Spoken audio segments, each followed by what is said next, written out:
नमस्कार, दीपास किचन मध्ये आज आपण जेवणाची लज्जत वाढवणारी धणे पावडर बनवणार आहोत।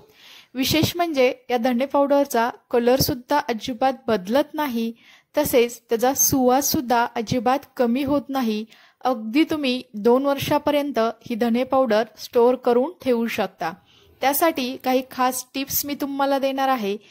तसेच याची चव आणि रंग टिकून राहण्यासाठी काही विशेष असे साहित्य मी यामध्ये वापरणार आहे। चला तर मग आपण व्हिडिओला सुरुवात करूयात। धणे पावडर बनवण्यासाठी मी ते 250 ग्रॅम इतके इंदोरी धणे घेतलेले आहेत। हे धणे या चाळणीने चांगले चाळून स्वच्छ असे निवडून त्यातील काड्या वगैरे सर्व काढून घेतलेला आहे। तसेच हे धणे मी उन्हाला सुद्धा चांगले कडकडीत असे वाळवून घेतलेले आहेत। तुम्ही ते बघू शकता, अगदी स्वच्छ असे हे निवडले गेलेले आहेत। आता आपण याला भाजून घेणार आहोत। त्यासाठी गॅसवरती मी कढई ठेवलेली आहे। कढई आपली गरम झाली की त्यामध्ये 1 चमचा इतकं तेल घालायचं आहे। तेल इथं कमीच वापरायचं आहे।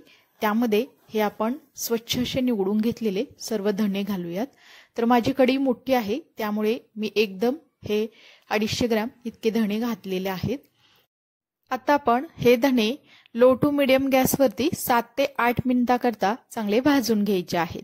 इथे धणे भाजत असताना त्याला सतत हलवत राहायचं आहे, नाहीतर तुमचे धणे करपण्याची शक्यता असते। आणि गॅसची फ्लेम सुद्धा लो टू मीडियमच ठेवायची आहे। तर तुम्ही ते बघू शकता, काही मिनिटांमध्ये आपल्या धण्यांचा कलर थोडासा बदलायला सुरुवात झालेली आहे आणि घरभर याचा सुगंध दरवळायला सुद्धा सुरुवात झाली आहे। म्हणजे धणे आपले अगदी व्यवस्थित असे भाजत आलेले आहेत। तुम्ही ते बघू शकता, धणेचा आपला कलर बदललेला आहे, म्हणजे धणे अगदी व्यवस्थित असे भाजले गेलेले आहेत। आता गॅस बंद करायचा आहे आणि याला आपण काढून एका दुसऱ्या पाटीमध्ये थंड करण्यासाठी ठेवून देऊयात। त्यानंतर सेम कढई आपण पुन्हा गॅसवरती ठेवायची आहे। कढई आपली ऑलरेडी गरम आहे। आता यामध्ये अर्धा चमचा इतकं तेल घालायचं आहे। तेल सुद्धा आपण हलकसं गरम होऊन देणार आहोत। त्यानंतर यामध्ये 15 ते 16 मी तेजपत्ता घातलेले आहेत। तर आज आपण धणे पावडर बनवत असताना याचा सुद्धा यामध्ये वापर करणार आहोत। त्यामुळे धणे पावडर अगदी खमंग आणि अगदी चवदार अशी बनली जाते। तर अगदी 1-2 मिनिटांकरता आपण हे तेजपत्ता चांगले थोडेसे रोस्ट करून किंवा थोडेसे भाजून घेतलेले आहेत। थोडे कुरकुरीत असे झालेले आहेत। आता आपण काढून धण्यांवरतीच आपण त्याला थंड करायला ठेवून देऊयात। त्यानंतर सेम कढई आपण गॅसवरती ठेवलेली आहे। आता गॅस बंद केला तरी चालेल, कारण आपली कढई ऑलरेडी चांगली गरम आहे। आता यामध्ये मी साधारणतः 1 वाटी इतकी कसुरी मेथी घातलेली आहे। तर हलकसं आपण याला थोडंसं हलवून घेऊयात। कढई गरम आहे त्यामुळे ही कसुरी मेथी अगदी व्यवस्थित अशी यामध्ये रोस्ट होते। जर तुम्ही गॅस सुरू ठेवला तर ती करपण्याची शक्यता असते।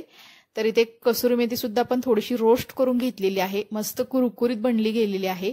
आता आपण हे सुद्धा एक पाटीमध्ये काढून घेऊयात।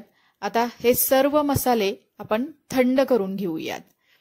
तर तुम्ही ते बघू शकता, काही मिनिटांनंतर धणे सुद्धा अगदी व्यवस्थित असे आपले थंड झालेले आहे। हे सर्व साहित्य अगदी व्यवस्थित असं पूर्णपणे थंड झालेलं आहे। आता आपण याची मिक्सरमध्ये बारीक अशी पावडर करून घेणार आहोत। त्यासाठी मी ते एक मिक्सरचं भांडं घेतलेलं आहे। त्यामध्ये सुरुवातीला आपण हा भाजून घेतलेला तेजपत्ता घालायचा आहे। त्यानंतर हे धणे आणि कसुरी मेथी आपण एकत्रितपणे यामध्ये घालूयात। साधारणतः हे 1/2 किलो धणे आणि हे सर्व साहित्य मी 3 बॅचमध्ये मिक्सरला बारीक करून घेणार आहोत। त्यामध्ये मी 1 चमचा इतकी हळद घातलेली आहे। त्यामुळे धणे पावडरला कलर अगदी मस्त येतो। मिक्सरला आपण चांगलं बारीक करून घेतलेलं आहे। तुम्ही ते बघू शकता, अगदी मस्त असा याला कलर आलेला आहे, तितकाच मस्त असा सुगंध सुद्धा दरवळत आहे। ही आपली मस्त एकदम सुगंधित अशी धणा पावडर इथे बनली गेलेली आहे। आता आपण एक चाळणी घ्यायची आहे आणि चाळणीमध्ये ही पावडर आपण चाळून घेऊयात।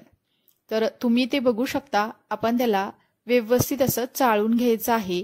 चाळून झाल्यानंतर जी थोडीशी जाडसर भरड उरते ती सुद्धा आपण टाकून न देता एखाद्या भाजीमध्ये आलं लसूण पेस्ट बरोबर ती बारीक करून तुम्ही ती भाजीमध्ये वापरू शकता। तर इथे तुम्ही बघू शकता, ही धणे पावडर आपण चाळून घेतल्यानंतर अशी थोडीशी भरड राहिलेली आहे। याचा सुद्धा भाजीमध्ये आपण वापर करायचा आहे। तर अगदी याच पद्धतीने आपण बाकीची सुद्धा राहिलेली सर्व धणे मिक्सरला बारीक करून त्याची अशी पावडर बनवून घेतलेली आहे। आता आपण ही धणे पावडर स्टोअर करण्यासाठी मी ते एक स्वच्छ अशी काचेची भरणी 2 उन्हामध्ये कडकडीत अशी वाळवून घेतली आहे, म्हणजे निर्जंतुकी करून आपण ही भरणी घ्यायची आहे। आता आपण यामध्ये बनवून घेतलेली हे धणा पावडर यामध्ये ठेवायची आहे आणि याचं झाकण लावून ही भरणी तुम्ही फ्रीजमध्ये किंवा फ्रीजच्या बाहेर सुद्धा ठेवू शकता। त्याला अजिबात जाळी लागत नाही, तसेच त्याचा कलर सुद्धा अजिबात बदलत नाही आणि सुगंध सुद्धा अगदी व्यवस्थित असा वर्षभर सुद्धा राहतो। अशी ही आपली अगदी सुगंधित एकदम चवदार अशी जेवणाची लज्जत वाढवणारी ही धणा पावडर बनली जाते। तर त्यासाठी मी काही हे सिक्रेट पदार्थ घातलेले आहेत, कसुरी मेथी, तेजपत्ता तसेच हळद, त्यामुळे त्याचा कलर आणि सुगंध सुद्धा अगदी व्यवस्थित असा मेंटेन होतो।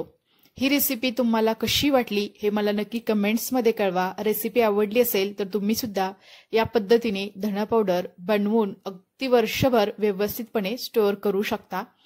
चला तर मग नंतर भेटूया आपण अशाच एका माहितीपूर्ण अशा मस्त अशा रेसिपी सोबत। तोपर्यंत सर्वांना धन्यवाद।